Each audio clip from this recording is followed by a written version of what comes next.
New details tonight on the radiation leak at the WIPP facility. Independent test results issued today by the Carlsbad Environmental Monitoring and Research Center at New Mexico State University show the levels released into the environment have diminished since the breach on February 14th and are well below the EPA standards. Scientists say this means that filters put in place to keep large amounts of radiation from reaching the surface worked in this case. But while this is good news for WIPP, its workers, and the Carlsbad community, the stakes remain high for the facility's future, especially as the debate swirls over whether more dangerous waste should be stored there. Katie Kim is on special assignment. Damage control is in full swing. We are taking all the precautionary measures that's needed. We'll make sure that that does not happen again. This comes on the heels of a bad month at the Waste Isolation Pilot Plant, WIPP for short. The plant is the Fed's first underground storehouse for certain dangerous radioactive waste. It sits 26 miles east of Carlsbad. Safe to say, there is no room for error. But last month, for the first time in WIPP's 15-year history, there was an error. A trace amount of radiation was detected above ground at the WIPP site. Federal officials have confirmed 13 employees tested positive for radiation contamination. More employees are being tested. The health risks from the exposure are unknown. In early February, an underground fire sent 6 workers to the hospital. From the state's perspective, one event is far too many. New Mexico leaders are pressing the Department of Energy for answers. The feds say they're still investigating. All this comes at a time when experts are contemplating WIPP's future. Right now, WIPP's mission is only to accept low-level waste, things like clothes and tools that have been exposed to radiation in the nation's defense labs. All the really dangerous high-level stuff, materials like spent nuclear fuel, is kept at the Defense Department's other facilities around the nation. The most radioactive waste is kept far away from New Mexico,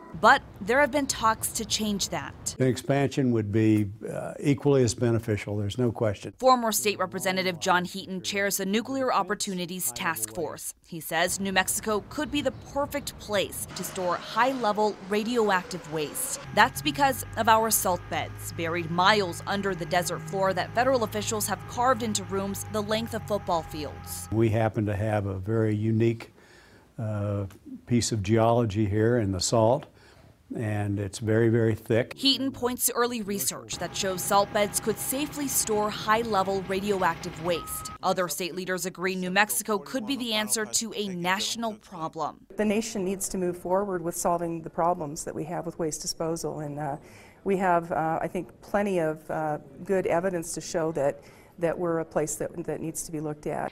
An expansion of WIPP's mission is something most people in and around Carlsbad support. They've seen the direct benefits of the plant to their community, but others around the state aren't so sure. They are distracted from just doing their mission. Don Hancock says recent events are further proof that WIPP isn't prepared to take on more dangerous levels of waste. There's a declining safety culture at WIPP. The fire and the radiation release are symptoms of this problem. Hancock also adds storing high-level waste near Carlsbad would mean truckloads of it would travel through communities across New Mexico. He said the risk isn't worth it. There are red flags to what could potentially even be worse. Any change in WIPP's mission will take an act of Congress. For now, members of New Mexico's congressional delegation say they're focused on the ongoing radiation investigation. It's a good time to step back and figure out exactly what happened. I'm a big believer in making decisions based on data and science, and we don't have all the information yet. Senators Martin Heinrich and Tom Udall say they are opposed to storing high-level waste at WIPP. But our representatives in Washington say, in the end, it'll be up to New Mexicans to decide what waste the state will accept. We feel like that we are really and truly providing a tremendous service to the country by doing this. Its mission was start clean, stay clean, not ever have a release. Well, it's failed in that mission. On special assignment in Carlsbad, Katie Kim, KRQE News 13. Congressman Steve Pierce, who represents Carlsbad, would not say whether he would support a plan to store high-level waste in New Mexico's salt beds. A Pierce spokesman said Pierce does not want to speculate on proposals not on the table. The congressman has introduced a bill that would allow WIPP to accept more of the same low-level waste from other government-owned departments. Right now, it only accepts waste from the Department of Defense. Now, to read full statements from the rest of New Mexico's elected officials on WIPP's future, log on to KRQE.com.